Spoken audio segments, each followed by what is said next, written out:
शरीफ वर्मा, हमारे उत्तराखंड के प्रदेश अध्यक्ष डॉक्टर नैयर काजमी साहब, पश्चिम प्रदेश अध्यक्ष डॉक्टर मेहताब चौहान साहब, जिला अध्यक्ष मौलाना इमरान कासमी साहब और जितने भी हमारे पदाधिकारी हमारे इस गांव में तशरीफ लाए हैं, हम सभी का तहे दिल से इस्तकबाल करते हैं।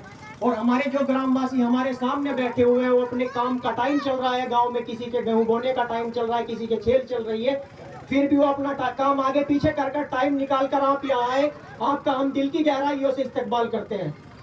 मुल्क के हालात आज आप सभी लोगों को मालूम है, मुल्क में मुसलमान की क्या हालत है। मुसलमानों का वोट सबको चाहिए, लेकिन बात करने के लिए इनके किसी के जबान नहीं है।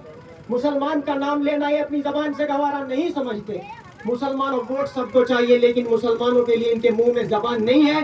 तो मुसलमानों को भी चाहिए कि एक ऐसी जमात को चुने, एक ऐसा लीडर। बैरिस्टर असदुद्दीन ओवैसी आपके सामने है। आज हर वक्त हर आदमी सोशल मीडिया से जुड़ा हुआ है, छोटा हो बड़ा हो, सबके पास फोन है, सब देखते हैं कि सड़क से लेकर सदन तक, मीडिया तक आपकी आवाज कौन उठाता है। सब कहते हैं बैरिस्टर असदुद्दीन ओवैसी साहब उठाते हैं। तो इस बार अल्लाह ने मौका दिया है मीरापुर विधानसभा के लोगों को। वोट तो हमने उन लोगों को किया था जो पार्टी दफन हो चुकी थी, आरएलडी, उसको वजूद में हम लाए। और जब वो ताकतवर हो गया, हमसे वोट लेकर वजूद बनाकर कॉन्ट्रैक्ट उसने बीजेपी के साथ कर लिया।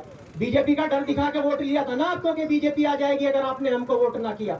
फिर बीजेपी के साथ जाने का काम किया। ज्यादा वक्त नहीं लूंगा, हमारे मेहमान खुसूसी यहाँ तशरीफ लाए हुए हैं, आपको उनको सुनना है। लास्ट एक बात बोलता हूँ बस। जब विपक्ष मजबूत हुआ था, एक आवाज सुनी थी आप लोगों ने जोरों शोरों से, आपके भी कानों में आई होगी कि इस बार विपक्ष मजबूत हुआ है। बड़ा खुश था मुसलमान, सीना चौड़ा कर चल रहा था। कैसे 37 सीटें भैया जी को दे दिए, 6 सीटें राहुल बाबा को दी है और एक चंद्रशेखर आजाद को जिताया है नगीना से वोट और नोट देकर आपने जिताया। तो एक आवाज सुनी कि विपक्ष मजबूत हुआ है। तो हमने सोचा जब विपक्ष मजबूत हुआ है, जब मुसलमानों के घरों पर बुलडोजर चलाए जाएंगे, तो ये विपक्ष सामने आकर खड़ा हो जाएगा कि मुसलमानों के घरों पर बुलडोजर नहीं चलेगा, हम मजबूत हुए हैं। लेकिन ऐसा ना हुआ दोस्तों, मुसलसल हमारे घरों पर बुलडोजर चलते रहे। हमने सोचा था जब हमारे फर्जी इनकाउंटर किए जाएंगे हमारे लोगों के, तो विपक्ष हमारी आवाज बनने का काम करेगा कि मुसलमानों के फर्जी इनकाउंटर नहीं किए जाएंगे। हमने सोचा था जो हमारे गरीब बच्चे अपने घर परिवार को चलाने के लिए प्रदेश में कमाने के लिए निकलते हैं, जब उनकी मॉब लिंचिंग की जाएगी तो ये लोग सड़क से लेकर सदन तक उनकी आवाज बनने का काम करेंगे कि मुसलमानों की मॉब लिंचिंग नहीं की जाएगी। लेकिन ऐसा ना हो सका है, जुल्म हम पर ज्यादती मुसलसल होती रही, तो हमको उस विपक्ष को मजबूत करने का फायदा क्या हुआ। और 111 सीटें हमने इनको विधानसभा में दे रखी है। ये एक और अभी जो आपके बीच में पुड़िया छोड़ने वाले हैं कि ये सीट बीजेपी जीत जाएगी। 111 हमने इनको विधानसभा में दिए हैं, 44 लोकसभा में दिए हैं। जब ये उससे कुछ नहीं कर पाए, इसी एक सीट से कुछ कर लेंगे, नहीं कर सकते।